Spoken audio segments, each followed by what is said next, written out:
बिस्मिल्लाहिर्रहमानिर्रहीम। अलिफ लाम।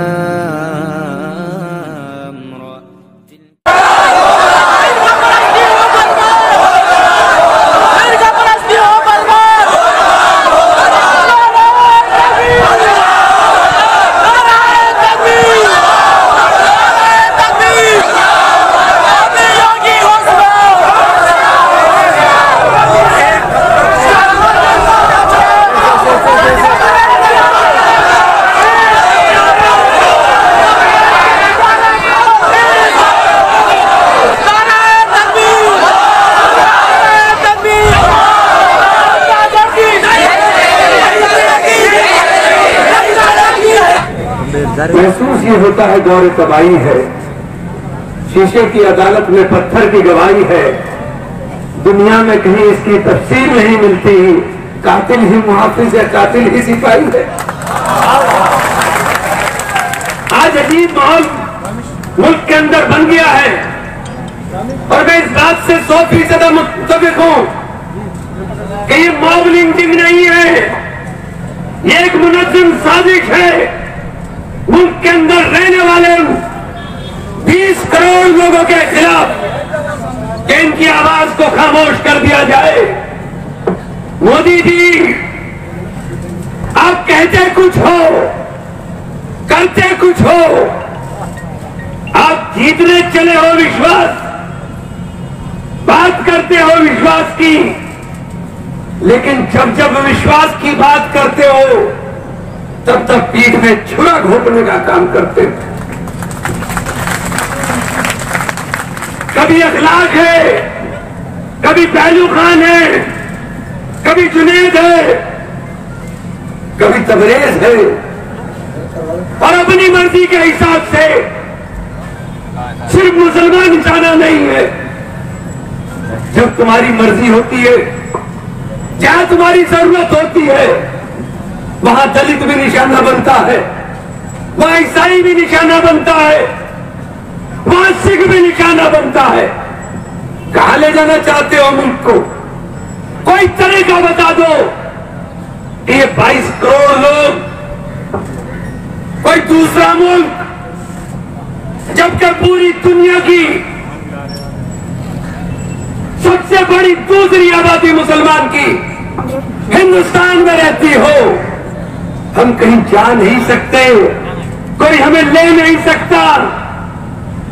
अगर ये काम करोगे तो अमन को खराब करने का काम आप कर रहे हो। कहां ले जाना चाहते हो मुल्क? कहां ले जाना चाहते हो? कि ये मुल्क भी सीरिया बन जाए, यहां के हालात भी बदतर हो जाए, यहां भी सड़क पर चलना दुश्वार हो जाए, इस हालात में ले जाना चाहते, बार बार धमकाने का काम करते, बार बार डराने का काम करते। हमारे बाबा और अजदाद ने मुल्क को आजाद करने में जिस भारत माता की जय तुम लगाते हो, वही मादरे वतन हिंदुस्तान हमारी है, वही मां हमारी है। लेकिन इस मादरे वतन को जंजीरों से आजाद कराने में हमारे बाबा और दाद ने खून देने का काम किया। तारीख उठा लो, 1857 की लड़ाई हमने शुरू करने का काम किया। 56,000 उलेमा इकराम सूली पर लटक गए, हमने शुरुआत की। और शुरुआत जब की थी, कभी ख्वाब में भी हमारे बाबा और दाद ने नहीं सोचा कि मेरी औलादों को खून के आंसू रोना पड़ेगा। और वो लोग, जो लोग जंग आजादी की लड़ाई में अंग्रेजों के पिट्ठू बने थे, उनकी आने वाली नस्लें मुल्क पर राज करेंगी और ये उनसे सवाल करेंगी कि तुम वफादार हो के नहीं, हम वफादार थे, वफादार हैं, वफादार रहेंगे, लेकिन तुम भी तो बता दो कि तुम दिलदार हो कि नहीं। तुम्हारे तो दिल में जगह नहीं। लड़ाई लड़ी हमने, ये आजादी की सांस जो हिंदुस्तान के अंदर ले रहे हैं, इसके लिए लड़ाई लड़ी हमारे बाबा और अजदाद ने। हमने नेता माना महात्मा गांधी को, क्योंकि महात्मा गांधी, अब आपको पता होगा, जब हिंदुस्तान पाकिस्तान का बंटवारा हुआ, बापू नहीं चाहते थे कि मुल्क का बंटवारा हो, और बापू ने ऐलान कर दिया कि मैं जाऊंगा पाकिस्तान। नोआखली में दंगा चल रहा था, लाखों मुसलमान सड़क पर था। एक साधु की, एक धोती वाले आदमी की एक आवाज के ऊपर 2 लाख मुसलमान बैठ गया था, और 1 घंटे के अंदर दंगा बंद हुआ था।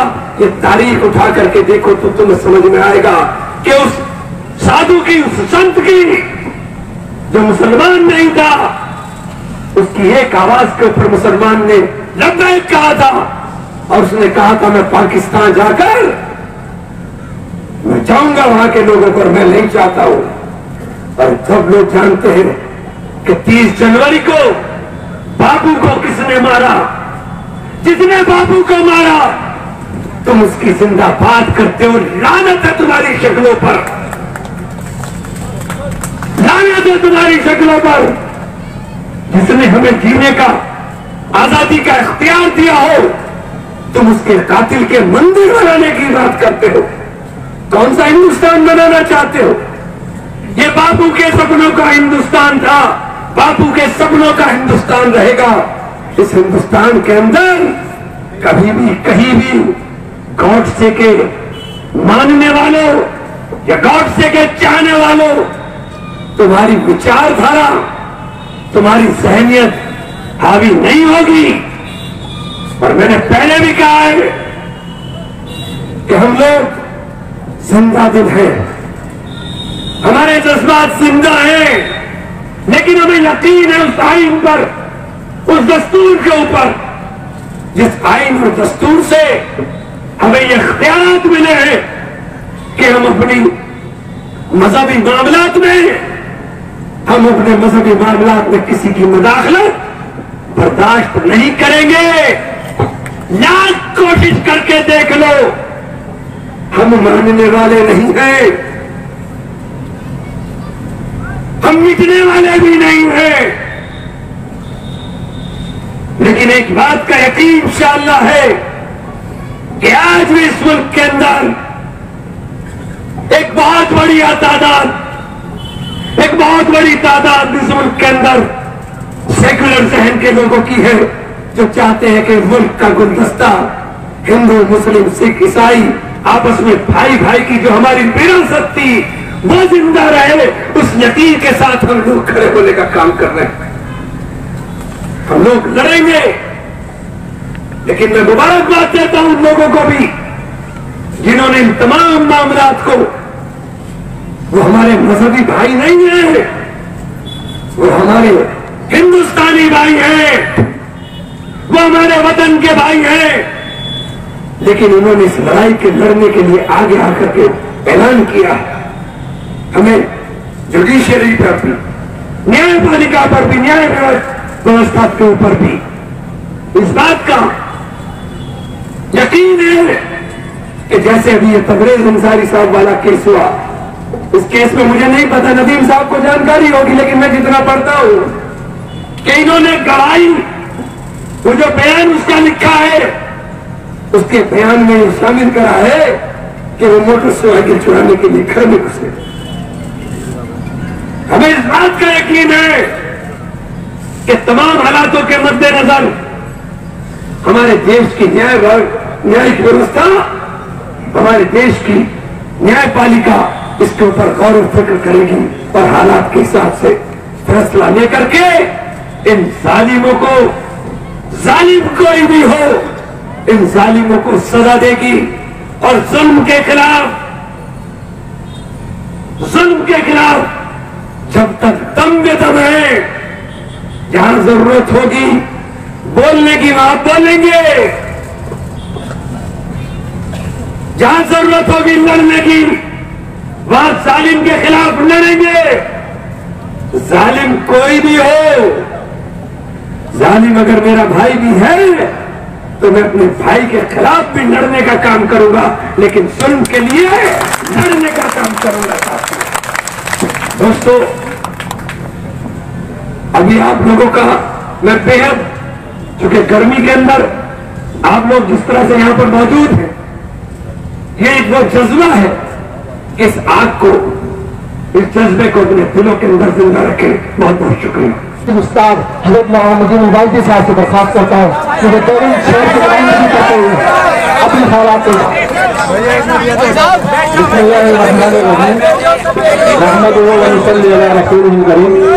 सबसे पहले तो मैं आप हजरात को सलाम करता हूँ और आपको तस्लीम पेश करता हूँ। क्या आप इस शदीद मौसम के बावजूद यहाँ हजारों की तादाद में जमा है? ये दरअसल आपके उस जज्बे की तर्जुमानी है जो इस तरह के मौजूदगी के वाक़यात के खिलाफ आपके दिलों में दहक रहा है। वो इस ख्याल जो आपके दिलों में है वो उसको जाहिर करने के लिए आप यहाँ तशरीफ लाए हैं। इसलिए मैं आप सब हज़रात का शुक्रगुजार हूँ और जमीयत उलमा का भी शुक्रगुजार हूँ कि उसने पूरे मुल्क में यह एहतजाजी मुज़ाहरे मुनज़्ज़म किए हैं और देवबंद में भी यहाँ इस सिलसिले में ये मुजाहरा किया जा रहा है आपके ताउन से। मैं कोई लंबी बात नहीं करूँगा, मैं सिर्फ इतना कहना चाहता हूँ कि जो लोग इक़्तिदार में बैठे हुए हैं वो हमारे 1000 साल के इक़्तिदार पर नजर डालें। हमारे 1000 साल के इक़्तिदार में मौत लिंचिंग का एक भी वाक़या आप लोग पेश नहीं कर सकते। आप कोई नज़ीर पेश नहीं कर सकते कि किसी मुसलमान के हुजूम ने किसी एक हिंदू को, निहत्ते हिंदू को, बेगुनाह हिंदू को मारा। पूरे 1000 साल की तारीख जो है इस सिलसिले में गवाह है। आप तारीख पलट कर देख लीजिए। आज भी तकरीबन 50, 55, 60 मुल्कों में मुसलमान हुकूमतें हैं। आप बतलाइए कि किस मुल्क में मौलवी हो रही है, किस मुस्लिम मुल्क में हिंदुओं को बेगुनाह कत्ल किया जा रहा है, गैर मुस्लिमों को बेगुनाह कत्ल किया जा रहा है। कोई एक वाक़या नहीं है। हालांकि हर मुल्क में हिंदू रहते हैं, हर मुल्क में ईसाई रहते हैं, हर मुल्क में दूसरी तरह कर लेते हैं, लेकिन किसी मुसलमान में मुल्क में इस तरह का कोई वाक़या पेश नहीं आ रहा। यह बदबख्ती है हमारे मुल्क की कि आज ये लोग इक़्तिदार में आ गए हैं और ये लोग नहीं समझ रहे हैं कि ये इस मुल्क को तबाह करने जा रहे हैं। ये मुल्क की तरक्की के लिए इंतहाई खतरनाक चीज है कि बेगुनाहों को मारा जा रहा है, बेगुनाहों पर तशद्दुद किया जा रहा है, बेगुनाहों को निशाना बनाया जा रहा है। अगर ये इक़्तिदार इस तरह बाकी रहा तो मुल्क की सालियत मुतासिर होगी। आप लिख लीजिए। मैं एक बात और आपसे कहना चाहता हूँ कि इन हालात से घबराने की जरूरत नहीं है। हौसला रखिए, हौसला खोने की जरूरत नहीं है। अगर इस तरह का कोई वाक़या पेश आता है तो आप मुकाबला कीजिए, डटकर मुकाबला कीजिए। बेइज्जती के साथ मरना से बेहतर है कि आप इज्जत के साथ मरे। किसी को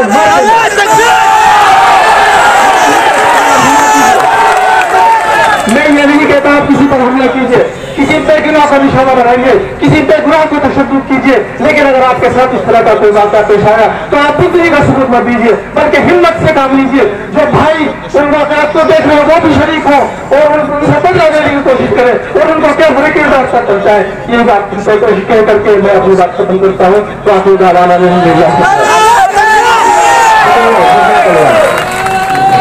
शुक्रिया। नारा मैं देता हूँ, शर्त यह है कि नारे के साथ जज्बात नहीं खोले। नारा सिर्फ एक वार्निंग है।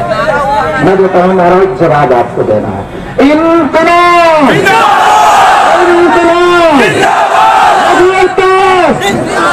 रघुवर दास झारखंड के वजीर आला है। रघुवर दास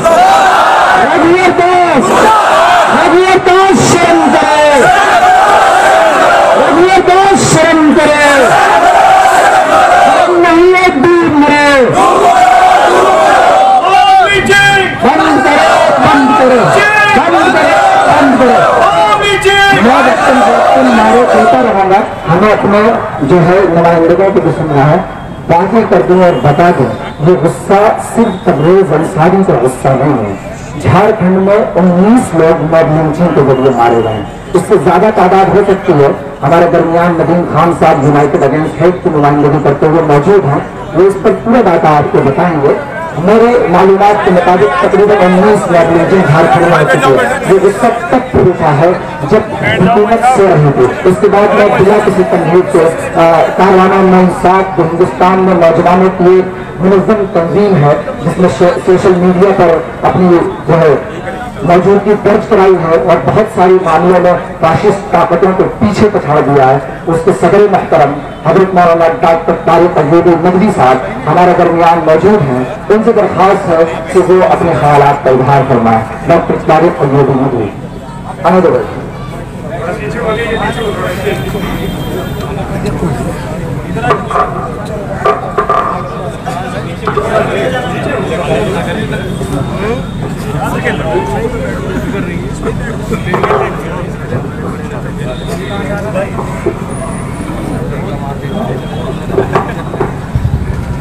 बिस्मिल्लाह वस्सलातु वस्सलामु अला रसूलिल्लाह।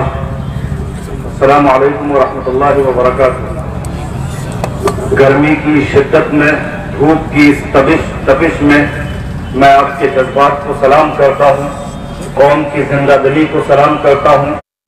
आपने जिस तरह से अपनी मिली जिम्मेदारी को महसूस किया उसे सलाम करता हूँ। इस मौके पर जबकि हम यहाँ एक एहतजाजी मुजाहिरा कर रहे हैं, जो एहतजाजी मुजाहिरा मॉब लिंचिंग के खिलाफ है, जो फिरका परस्त ताकतों की उस गंदी जहनियत, उस नापाक जहनियत का हिस्सा है, जिसके जरिए से वो सिर्फ इख्तिदार पर कब्जा करना चाहते हैं। ये बात बहुत अच्छी तरह से वाज़ेह है कि मॉब लिंचिंग का वाकया जब जब पेश आता है, उसके कुछ दिनों के बाद जहां पेश आता है वहां इलेक्शन होता है।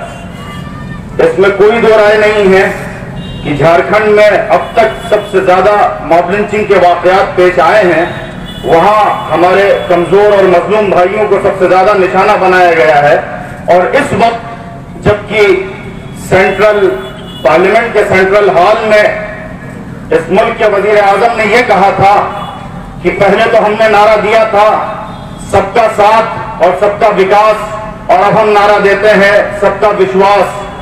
तो झारखंड में उसके बाद जो वाकया पेश आया है और मुताबिक जो इंसिडेंट सामने आए हैं, उनको लेकर के जिस दिन वजीर आजम ने ये नारा दिया था, उस दिन हमने सोशल मीडिया पर ये लिखा था, ये तबसरा किया था कि अब इस मुल्क में मुसलमानों की लीडरशिप की ये जिम्मेदारी है कि जब भी कोई वाकया पेश आए तो पार्लियामेंट को घेरें और नरेंद्र मोदी का गिरबान पकड़े और गिरबान पकड़ करके पूछें कि क्या मॉब लिंचिंग के इस वाकये के बाद सबके विश्वास की कोई गुंजाइश रह जाती है।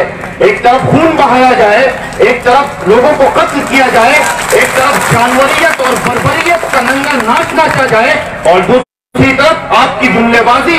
मुसलमानों की ये जिम्मेदारी है, मुसलमानों की लीडरशिप की ये जिम्मेदारी है कि एक मुनज़्ज़म और ताकतवर आवाज के साथ आलमी अदालतों तक इस बात को ले जाया जाए, आलमी बिरादरी तक इस बात को ले जाया जाए। ये मुल्क हिंदुस्तान, इसमें आपको किसी तरह से कतअन दिफाई हैसियत से रहने की कोई जरूरत नहीं है। मौलाना आजाद रहमतुल्लाह अलैह ने बहुत पहले कह दिया था कि हिंदुस्तान के मुकद्दर में कुदरत ने यह लिख दिया है कि इसकी मिट्टी में बहुत से तबके और बहुत सी कौमें जन्म लेंगी। और वाकया यह है, हिंदुस्तान की तारीख इस बात की गवाह है कि इसमें मुख्तलिफ तबकात को, मुख्तलिफ कौमों को, मुख्तलिफ लोगों को, मुख्तलिफ कबीलों को जगह दी गई। आपको अपनी तारीख का इल्म होना चाहिए, आपको अपने बारे में इल्म होना चाहिए। आप कतान दिफा में ना आए। आप जितना ज्यादा डिफेंसिव होते जाएंगे, उतना ज्यादा फिरका परस्त ताकतें आप पर हावी होती जाएंगी। और दिफा, मेरे दोस्तों, डिफेंस उस वक्त तक किया जाता है जब तक आपको ये यकीन हो कि हम घर में घुस जाएंगे, हम कहीं कमरे में दब करके बैठ जाएंगे तो हमारी जान बच जाएगी। लेकिन जब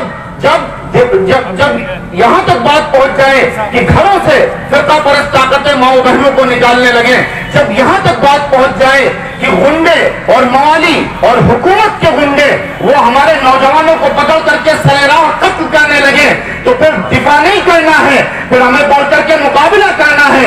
या अय्युहल्लज़ीना आमनू इज़ा लक़ीतुम फ़िअतन फ़स्बुतू। आपको उनके मुकाबले में डट जाना है, उनके मुकाबले में डट करके उनकी ताकत को तोड़ना है, अपने जमहूरी हक को इस्तेमाल करना है, अपने दस्तूरी हक को इस्तेमाल करना है, अपने कानूनी हक को इस्तेमाल करना है। हमारी गलती है, हम इस गलती का एतराफ करते हैं। मॉब लिंचिंग का जब पहला वाकया पेश आया था तो आज 2-3 दिन से जिस तरह से पूरे मुल्क में माहौल बना हुआ है एहतिजाज का, अगर वैसा ही माहौल उस वक्त पहले वाकये के बाद बना होता और हमने इसको एक तहरीक बना दिया होता तो यकीन मानिए मॉब लिंचिंग के इतने वाकयात न पेश आते, सिर्फ एक रियासत में 19 वाकयात न पेश आते। आज आप यहाँ नारे लगाने के बजाय ये तय करके उठिए, ये तय करके उठिए कि हमारी तमाम तंजीमें, हमारी तमाम क़यादतें मुत्तहिदा तौर पर ऐवाने हुकूमत से ये बात, इस बात का मुतालबा करेंगे कि वो अब तक के मजलूमीन को इंसाफ दे और इस बात को यकीनी बनाएं, इस बात को यकीनी बनाएं कि आइंदा इस मुल्क में मॉब लिंचिंग का कोई वाकया नहीं होगा।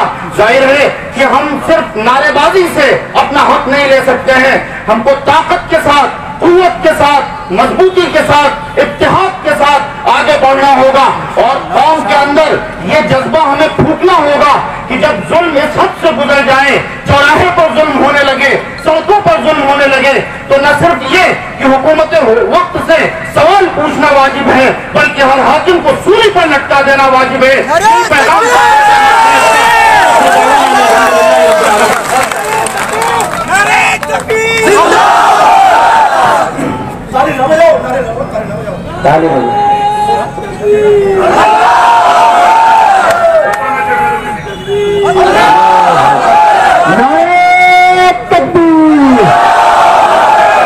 गुंडागर्दी नहीं चलेगी, गुंडागर्दी बंद करो, बर्दाश्त शर्म करो, सामने एक दूर करो, मोदी जी चुप्पी तोड़ो, मोदी जी चुप्पी तोड़ो। आइए ख्यालात इजहार से पहले, ख्यालात के इजहार के 2 तरीके हैं, एक जुबान नस्र के तौर पर चलती है, नज्म के तौर पर। फैज अहमद फैज ने नज्म के तौर पर एहतजाज दर्ज किया था। आजादी हिंद के मौके पर बहुत से शायरा ने, हजरत मोहानी है, मौलाना मोहम्मद अली जौहर और दीगर शायरा ने, हमारे यहाँ से अल्लामा अनवर सादरी साहब का नाम आप सुनते होंगे, नज्म में अपने एहतजाज को दर्ज किया था। तो आइए नज्म में अपने एहतजाज को दर्ज करने के लिए जमीयत उलमा के नुमाइंदा मोहम्मद बिलाल साहब से दरख्वास्त करता हूँ कि अपनी नज्म को पेश फरमाएं। बिलाल सहारनपुरी साहब।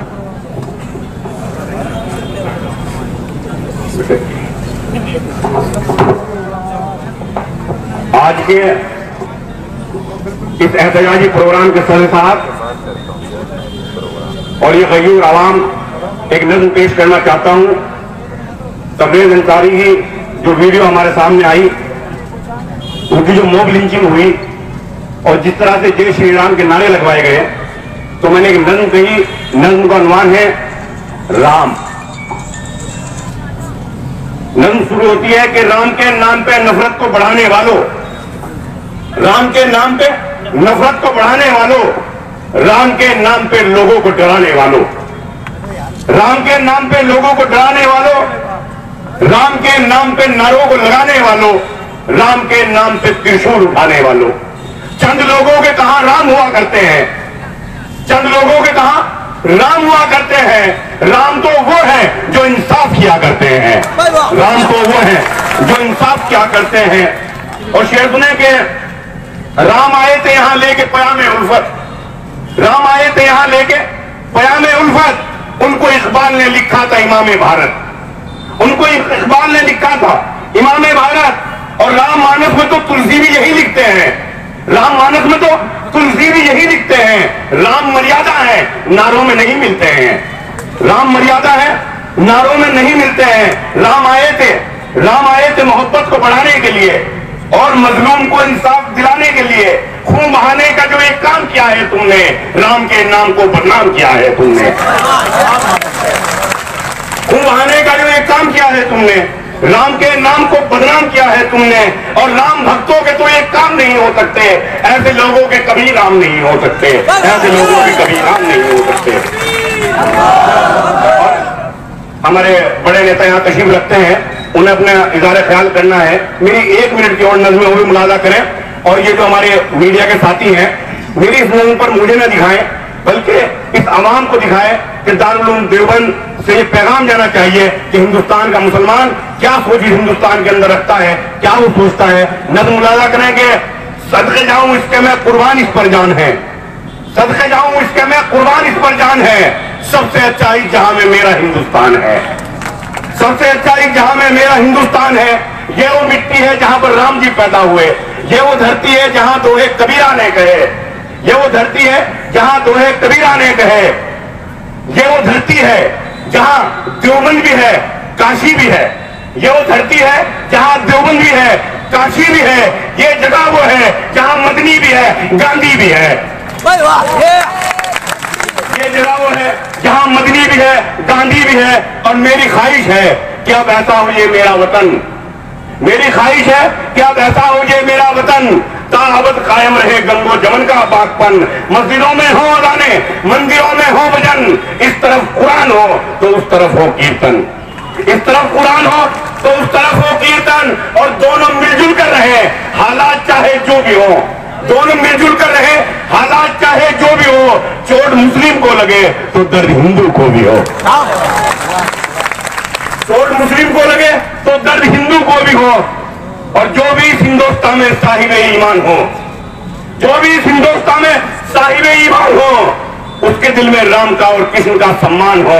और हिंदू भी करें, और हिंदू भी करें, यूं कमली वाले को सलाम, है मोहम्मद मुस्तफा तो लाई के सद एहतराम, है मोहम्मद मुस्तफा तो लाई के सद एहतराम। और आखिरी 4 मिसरे के इस तरह से मुल्क में अब अपने दिवाली मने, इस तरह से मुल्क में अब अपने दिवाली मने, इस तरह से मुल्क में अब अपने दिवाली बने, दीप हिंदू के जले तो फूल मुस्लिम के खिले।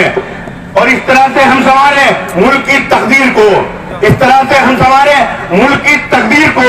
ईद अब्दुल्ला मनाए शाम खाए शीर को, ईद अब्दुल्ला मनाए शाम खाए शीर को। और जिस तरह पहले हुए हैं, जिस तरह पहले हुए हैं, ऐसे शर्मिंदा न हो। ए खुदा अपने वतन में अब कहीं दंगा ना हो, ए खुदा अपने वतन में अब कहीं दंगा ना हो, ए खुदा। दोस्तों, ऐसे ही नई इस्लामिक वीडियोस पाने के लिए हमारा चैनल इशाअतुल इस्लाम कहराना सब्सक्राइब करें और बेल आइकॉन दबाएं ताकि नई वीडियोस आपको मिलती रहें। शुक्रिया।